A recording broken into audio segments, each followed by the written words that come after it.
তোমাদের সবাইকে দাদার ক্লাসরুমে স্বাগতম জানাই। এই ভিডিওতে ক্লাস 8-এর থার্ড সামেটিভ টেস্ট অর্থাৎ ফাইনাল পরীক্ষার পরিবেশ এবং বিজ্ঞানের একটি সাজেশন ভিত্তিক প্রশ্নপত্র সম্পূর্ণ উত্তর সহ আলোচনা করব। দেখো, এই প্রশ্নগুলো কিন্তু রয়েছে, পরীক্ষার আগে অবশ্যই প্র্যাকটিস করে নাও। তোমাদের ক্লাসের বইভিত্তিক সাজেশন কিন্তু আমি দিয়েছি, সব সাবজেক্টের বইভিত্তিক সাজেশন রয়েছে। বইয়ের কোন প্রশ্নগুলো পরীক্ষার জন্য মোস্ট ইম্পর্টেন্ট, যাও প্লেলিস্টে যাও এবং বইভিত্তিক সাজেশনগুলো দেখো এবং বইতে দাগিয়ে নিয়ে ওগুলো মন দিয়ে রিভিশন করো। ক্লাস 8-এর বিজ্ঞানের দুটো পার্ট রয়েছে, একটা ফিজিক্যাল সায়েন্স আর একটা হচ্ছে লাইফ সায়েন্স। প্রথমত দেখো, গ্রুপ এতে রয়েছে ফিজিক্যাল সায়েন্সের প্রশ্ন। 1 নম্বর, সঠিক উত্তরটি নির্বাচন করো। এসআই পদ্ধতিতে বলের একক হলো নিউটন, ডাইন, পাস্কেল। এসআই পদ্ধতিতে বলের একক হলো নিউটন, আর যদি বলে সিজিএস তখন বলতে হবে কি বলতো, ডাইন। এখানে দেখো আরেকটা অপশন আছে পাস্কেল, এটাও কিন্তু ইম্পর্টেন্ট। এটা হচ্ছে চাপের একক, যদি বলে চাপের একক কি তখন আমাদের বলতে হবে পাস্কেল। তার মানে নিউটনটা কি, নিউটনটা হচ্ছে এসআই একক, কার একক, বলের একক। আর ডাইনটা কি বলতো, বলের সিজিএস একক, বুঝতে পারছো, এটা হচ্ছে বলের একক। আর এদিকে লক্ষ্য করো, বলের একক, ওকে। আর পাস্কেল যদি বলে, পাস্কেল হচ্ছে চাপের একক। তাহলে আমরা তিনটাই জানলাম, তিনটাই আমাদের ইম্পর্টেন্ট। চলে আসতে দেখো নেক্সট প্রশ্নে। সমতল দর্পণে গঠিত প্রতিবিম্বের প্রকৃতি কেমন হয়? অবশ্যই সমতল দর্পণে কি হবে, আমরা জানি যে সমতল দর্পণে অসৎ প্রতিবিম্ব গঠিত হয়, যেটা ইমেজ আমরা বলি। নেক্সট দেখো বলেছে, পরমাণুতে অবস্থিত পজিটিভ কণাটি হলো, পরমাণুতে আমরা জানি 3 রকমের কণা হয়, একটা প্রোটন, একটা নিউট্রন, একটা ইলেকট্রন। তো পরমাণুর পজিটিভ কণার নাম কি বলতো, প্রোটন। চলো আমি পাশে লিখে দিচ্ছি, পরীক্ষার সামনে যতটা পারি আমরা রিভিশন করব। আমি চাই তোমার পরীক্ষা অনেক অনেক ভালো হোক। তাহলে এটা হচ্ছে কি বলতো, পজিটিভ, অর্থাৎ প্রোটন হচ্ছে পজিটিভ আর নিউটন হচ্ছে কি জিরো, নিউটনের কোনো রকম আধানই থাকবে না। আর ইলেকট্রনের ক্ষেত্রে কি বলতো, আধান হচ্ছে নেগেটিভ বা ঋণাত্মক। তিনটাই জানলাম যে কোনটা কোন কি হবে। তার মানে প্রোটন হচ্ছে প্লাস, নিউটন হচ্ছে জিরো, আর ইলেকট্রন হচ্ছে মাইনাস। Concept clear? চলো নেক্সট প্রশ্নে যাচ্ছি। দেখো, প্রোটন পজিটিভ হবে। নেক্সট, নিচের কোনটি পচা ডিমের মতো গন্ধযুক্ত গ্যাস? মানে কার দিয়ে পচা ডিমের মতো গন্ধ হবে? দেখো, প্রথমত ল্যাবরেটরিতে যদি দেখো তাহলে দেখবে যে অক্সিজেনের কোনো রকম গন্ধ নেই, নাইট্রোজেনেরও কোনো রকম গন্ধ নেই, একমাত্র হাইড্রোজেন সালফাইড, যার সংকেত কী বলতো, H2S। যারা যারা পড়ছো, আমি তোমাদের সায়েন্সের বেস বানানোর জন্য কিন্তু এগুলো করছি। আমি চাই তোমরা সবাই হায়ার স্টাডিতে গিয়ে সায়েন্স নাও, তো সায়েন্সটা তোমাদের অনেক ভালো একটা বেস হোক। আমি যতগুলো প্রশ্ন পারবো অ্যানালাইসিস করা শুরু করবো। দেখো, এখানে হাইড্রোজেন সালফাইডের একমাত্র কী হয়, পচা ডিমের গন্ধযুক্ত হয়। তো উত্তর হবে কি হাইড্রোজেন সালফাইড, যার সংকেত H2S। নেক্সট দেখো বলছে, অগ্নি নির্বাপক হিসাবে যে গ্যাসটি ব্যবহৃত হয় তা হলো, এখানে দেখো CO2 আছে, Cl2 আছে, O2 আছে। এই অক্সিজেন O2টা কোনোভাবেই হবে না, কারণ অক্সিজেন কী করছে, জ্বলতে সাহায্য করে, তাহলে এটা হবে না। আর CO2 যেটা আছে সেটা কিন্তু জ্বলতে সাহায্য করে না। তার মানে একমাত্র উত্তর আমাদের CO2 মানে কি, কার্বন ডাই অক্সাইড। বুঝতে পারছো? তাহলে অপশনে কার্বন ডাই অক্সাইড থাকলেও কিন্তু ওটাই লিখবে, CO2। তারপর আসছে দেখো, 5টি প্রশ্ন রয়েছে, এক কথায় উত্তর দিতে হবে। প্রথম প্রশ্ন, মরীচিকা কোন প্রকারের প্রতিবিম্ব? অবশ্যই এটা অসৎ বিম্ব হবে। নেক্সট দেখো, 2 নম্বর, একটি অজৈব গ্রিনহাউস গ্যাসের নাম লেখো। আমাদের উত্তর কি হবে, দেখো কার্বন ডাই অক্সাইড। তারপরে দেখো, একটি সমযোজী যৌগের উদাহরণ দাও। এটা কি হবে, সমযোজী বলতে H2O, জল। দেখো, 2টো H আছে, একটা O আছে। নেক্সট, পেরিস্কোপে আলোর কোন ধর্মকে কাজে লাগানো হয়? আমরা বলবো আলোর প্রতিফলন ধর্মকে কাজে লাগানো হয়। তড়িৎ সুপরিবাহী একটি পদার্থের নাম বলবো গ্রাফাইট। গ্রাফাইট যদিও অধাতব পদার্থ, এটা কিন্তু ধাতু না, তাও কিন্তু এ কী করে বলতো, কী বলবো, তড়িৎ পরিবহন করে।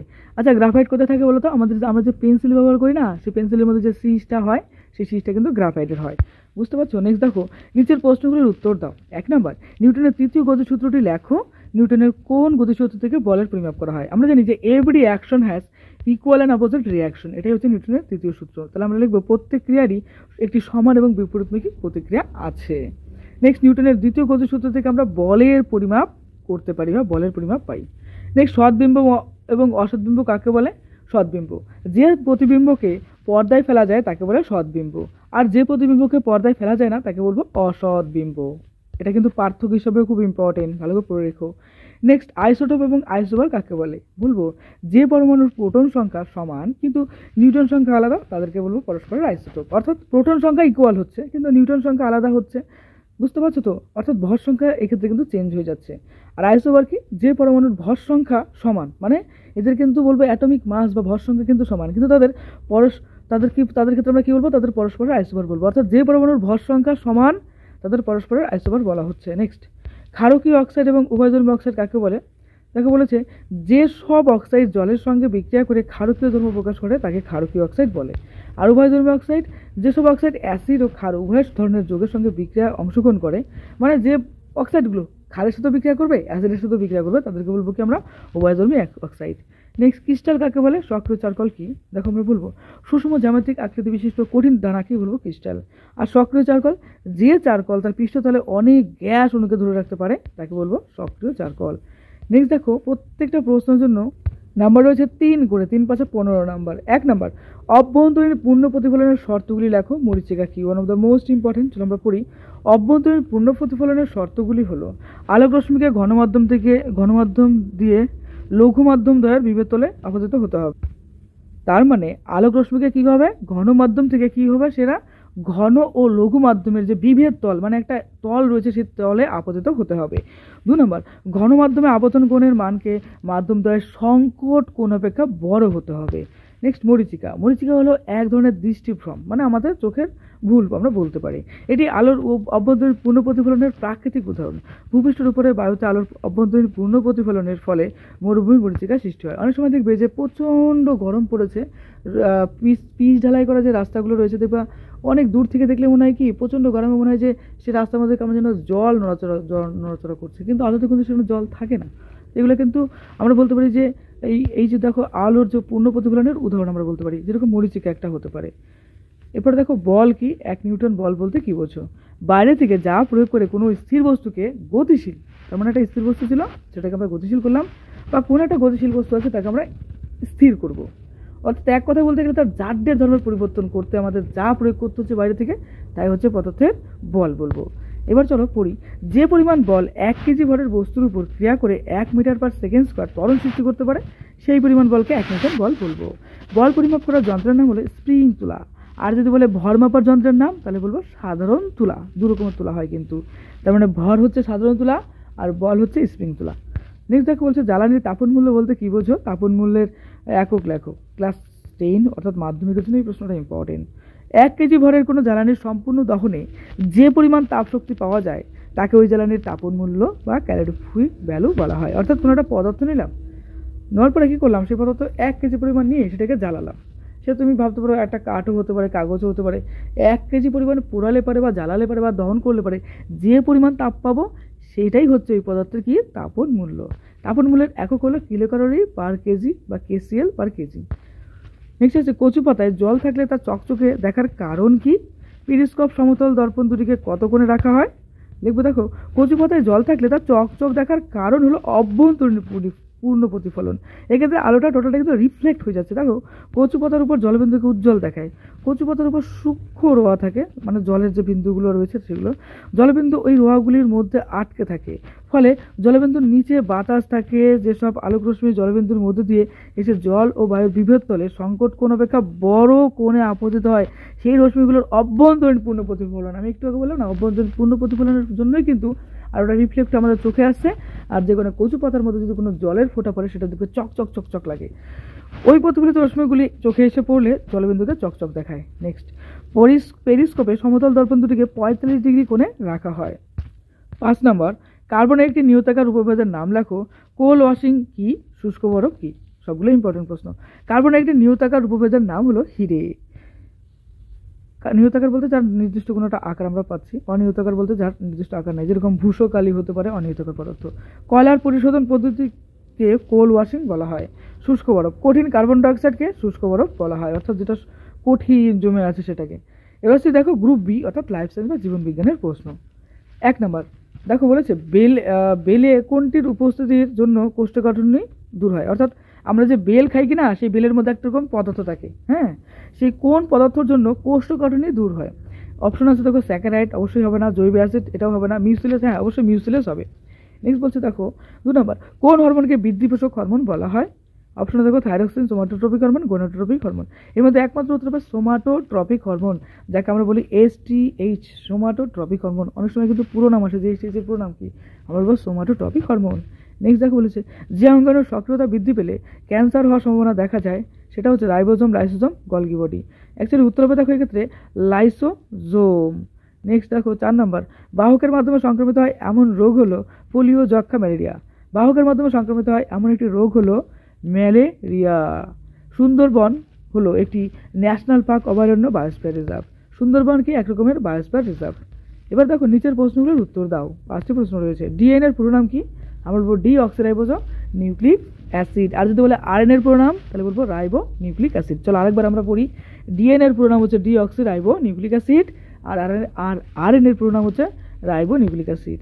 নেক্সট দেখো 2 নম্বরের একটি বহুকোষী ছত্রাকের নাম উল্লেখ করো। অবশ্যই মিউকর হবে। কোন হরমোনের অধিক্ষরণে মানুষের মুন ফেস রোগ হয়? দেখো উত্তর হবে অ্যাড্রেনালিন হরমোনের অধিক্ষরণে মানুষের মুন ফেস রোগ হয়, অর্থাৎ কেমন যেন দেখতে হয়ে যায়। 4 নম্বর, সমুদ্র জলে অধিক সংখ্যায় ফাইটোপ্ল্যাঙ্কটন জন্মালে তাকে কি বলে? আমরা বলবো অ্যালগাল ব্লুম। পশ্চিমবঙ্গের একটি জাতীয় উদ্যানের নাম লেখো। উত্তর হবে সুন্দরবন। নেক্সট দেখো প্রত্যেকটা প্রশ্নের জন্য নাম্বার রয়েছে 2 করে। নিচের প্রশ্নগুলির উত্তর দাও। 1 নম্বর, টিকা কাকে বলে? বলবো দেখো কোনো মৃত দুর্বল জীবিত অণুজীবকে বা সরাসরি অণুজীবিত দেহ থেকে বেরোনো দুর্বল বিষকে নির্দিষ্ট ডোজে আগে থেকে কোনো মানুষের দেহে প্রবেশ করিয়ে ওই ধরনের অণুজীবদের বিরুদ্ধে আগে থেকে রোগ প্রতিরোধ ব্যবস্থা সক্রিয় করে ওঠা, এই যে পদ্ধতি, এই পদ্ধতিকে বলা হয় টিকাকরণ বা অনাক্রমতাকরণ। আর যে পদার্থ দিচ্ছে সেটা হচ্ছে টিকা। নেক্সট দেখো 2 নম্বর, অন্তঃক্ষরা গ্রন্থি কাকে বলে? যে সমস্ত গ্রন্থির নিজস্ব কোনো নালিকা নেই, যারা তাদের ক্ষরণ পদার্থকে সরাসরি রক্তস্রোতে মুক্ত করে তাদেরকে অন্তঃক্ষরা গ্রন্থি বলে। বা আমরা এইভাবে বলতে পারি যে সমস্ত গ্রন্থির নিজস্ব কোনো নালী নেই, যাদের ক্ষরণ কি হচ্ছে ডাইরেক্ট রক্ত বা লসিকার মাধ্যমে এক জায়গা থেকে অন্য জায়গায় পৌঁছাচ্ছে, তাকে বলবো অন্তঃক্ষরা গ্রন্থি। তুমি বানিয়ে বানিয়ে বলতেই পারো। নেক্সট, সান বুশম্যান কাকে বলে? বলবো দেখো দক্ষিণ পশ্চিম আফ্রিকার নামি মরুভূমিতে বসবাসকারী মানুষদের বুশম্যান বলে। এরা বালির ভেতরে গর্ত করে থাকে, তীর ধনুক নিয়ে প্রাণী শিকার করে, তারপর সেই প্রাণী ঝলসে খায়। কালাহারি মরুভূমিতে বসবাসকারী মানুষদের সান বুশম্যান বলে। নেক্সট, এস্কিমো কি? এর অর্থ কি? আন্টার্কটিকা মেরু অঞ্চলে যারা স্থায়ীভাবে বসবাস করে তাদের এস্কিমো বলে। এস্কিমো শব্দের অর্থ হলো যারা কাঁচা মাংস খায়। নেক্সট দেখো 5 নম্বর, জরুরিকালীন হরমোন কাকে বলে? এর কাজ লেখো। অ্যাড্রেনালিন হরমোনকে জরুরিকালীন হরমোন বলা হয়। কেন? এই হরমোন মানবদেহের শ্বাসকার্যের হার বাড়ায়, শরীরের তাপমাত্রাকে নিয়ন্ত্রণ করে এবং হৃৎপিণ্ডের সংকোচন ও প্রসারণ বাড়ায়। এরপর দেখো 4 প্রশ্ন। 1 নম্বর, বসুন্ধরা শীর্ষ সম্মেলন যেটাকে আমরা বলি আর্থ সামিট কাকে বলে? মিষ্টি জলে বসবাসকারী একটি স্তন্যপায়ী প্রাণীর নাম লেখো। চলো আমরা লিখি। 1992 সালে ব্রাজিলের রিও ডি জেনেরোতে পরিবেশ বিষয়ক একটি বিশ্ব সম্মেলন অনুষ্ঠিত হয়। এই সম্মেলন পরিবেশের বিভিন্ন সমস্যা ও তার নিয়ন্ত্রণের জন্য 21 দফা কর্মসূচি গ্রহণ করা হয়। একে এজেন্ডা 21 বলা হয়। এর মুখ্য বিষয়গুলি হলো স্থিতিশীল উন্নয়ন যেটাকে বলি সাস্টেনেবল ডেভেলপমেন্ট, বনের সংরক্ষণ, পরিবেশের তাপমাত্রা নিয়ন্ত্রণ, জলসম্পদের সঠিক ব্যবহার, সমুদ্রের সুরক্ষা, জীববৈচিত্র্য সংরক্ষণ ও মানুষের স্বাস্থ্যের সুরক্ষা ইত্যাদি করা। মিষ্টি জলে বসবাসকারী একটি স্তন্যপায়ী প্রাণীর নাম হলো গঙ্গা শুষ্ক। নেক্সট আসছে দেখো আমলকির ঔষধি গুণ লেখো। One of the most important আমরা লিখবো আমলকির ফলে প্রচুর পরিমাণে ভিটামিন সি আছে। দাঁতের মাড়ি ফোলায় আমলকি ফল খুব কাজে আসে। শুকনো আমলকি ফল পেটের গোলমাল, রক্তক্ষরণ আর আমাশয় বন্ধ করতে সক্ষম। বমি ভাব আর কোষ্ঠকাঠিন্য ও ভালো কাজ করে আমলকি ফলের বীজ হাঁপানি, পিত্তরোগ আর ফুসফুসের প্রদাহে উপকারী। নেক্সট দেখো বলছে যে র্যাটেল সাপ কাকে বলে? মরুভূমির সবচেয়ে বড় পাখির নাম কি? দেখো র্যাটেল সাপ মরুভূমির সবচেয়ে বিষাক্ত সাপ হচ্ছে র্যাটেল। লেজের কাছে ফাঁপা ঝুমুরের মতো ঝুমঝুমি বা র্যাটেল দেখা যায়। খুবই ভালো সাঁতার কাটতে পারে, অর্থাৎ বালির মধ্যে যেটা বলবো। যত বয়স হয় তত এদের ঝুমঝুমি বা র্যাটেল লম্বা হয়। এদের শরীরে ঠান্ডা রক্ত থাকে, শরীরে শুকনো আঁশ রয়েছে। এই সাপের জীব খুবই সক্রিয়, দুটো ফাঁপা বিষদাঁত রয়েছে। এরা মাংসাশী প্রাণী, রাতের বেলা বের হয়। শিকারের উপর বিষ ঢেলে দেয়, ফলে মাংস নরম হয়ে যায়, তারপর তারা সেটাকে খায়। এদের শত্রু হলো ঈগল। মরুভূমির সবচেয়ে বড় পাখি হলো বেসার্ট। নেক্সট দেখো 4 নম্বর, কেল্প কাকে বলে? জারবিল কি? কেল্প দেখে বলা যায় এরা খুব বড় সামুদ্রিক শ্যাওলা। সমুদ্রের গভীর অংশে এরা জন্মায়, এমনভাবে এরা বাড়ে যে সমুদ্রের নিচে প্রায় একটা অরণ্য তৈরি করে ফেলে। বেশিরভাগ প্রজাতির দেহ চ্যাপ্টা, অনেকটা পাতার মতো দেখতে। মূলের মতো একটা অংশের সাহায্যে এরা জলের নিচে কোনো কিছুর সঙ্গে আটকে থাকে। এরা খুব তাড়াতাড়ি বাড়ে। জারবিল হলো দেখো বলছে নেক্সট জারবিল কি? জারবিল হলো মরুভূমিতে বসবাসকারী এক প্রকার ইঁদুর জাতীয় প্রাণী, যারা ক্যাঙ্গারুর মতো লাফাতে পারে। নেক্সট, অণুজীবের বৈশিষ্ট্যগুলি লেখো। দেখো লিখবো অণুজীবের বৈশিষ্ট্য। পৃথিবীর প্রায় সর্বত্রই এদের পাওয়া যায়। গরম মরুভূমি, তারপরে দেখো বলছে যে মেরু অঞ্চলের বরফের স্তূপ, নোনা জলভূমিতে, উষ্ণ প্রস্রবণ, এমনকি অন্য জীবদের ভেতরেও থাকতে পারে, যেরকম মানুষের খাদ্যনালী হতে পারে ওই প্রকার খাদ্যনালীতে। কোথাও কোথাও অণুজীব থাকতে পারে তা আলোচনা করে লিখলাম আমরা। এবার দেখো 2 নম্বর বলছে অধিকাংশ অণুজীবদের বেঁচে থাকার জন্য অক্সিজেন গ্যাসের প্রয়োজন হয়। আবার ইস্ট কিংবা টিটেনাস রোগ সৃষ্টিকারী অণুজীবরা কম অক্সিজেন ঘনত্ব বেশি থাকতে পারে। পরিবেশের কোনো কোনো স্থানে অক্সিজেনের ঘনত্ব বেশি বা কম থাকলেও তা আলোচনা করা গেল। দেখো নেক্সট 3 নাম্বার, এদের বেঁচে থাকার জন্য ভেজা জায়গা খুব গুরুত্বপূর্ণ। 4 নাম্বার, অন্ধকার জায়গায় এরা তাড়াতাড়ি বাড়ে, সরাসরি সূর্যের আলোর সংস্পর্শে এলে কোনো কোনো অণুজীব মারা যায়। 5 নম্বর দেখো, এদের কেউ কেউ পচা গলা বস্তু থেকে খাদ্য সংগ্রহ করে, বাস এইভাবে লিখে দেবে একটু বানিয়ে বানিয়ে। এই ছিল আমাদের একটা সেট। সামনে ফাইনাল পরীক্ষা, মন দিয়ে পড়াশোনা করো, তোমার পরীক্ষা অনেক অনেক ভালো হোক। পরীক্ষার জন্য তোমাকে জানাই বেস্ট অফ লাক। আর দাদার ক্লাস নতুন হলে এখনই অবশ্যই তাড়াতাড়ি সাবস্ক্রিপশন করে দাও, আর ভিডিওটা অবশ্যই তুমি তোমার বন্ধুদের মধ্যে শেয়ার করে দিও। খুব ভালো থেকো।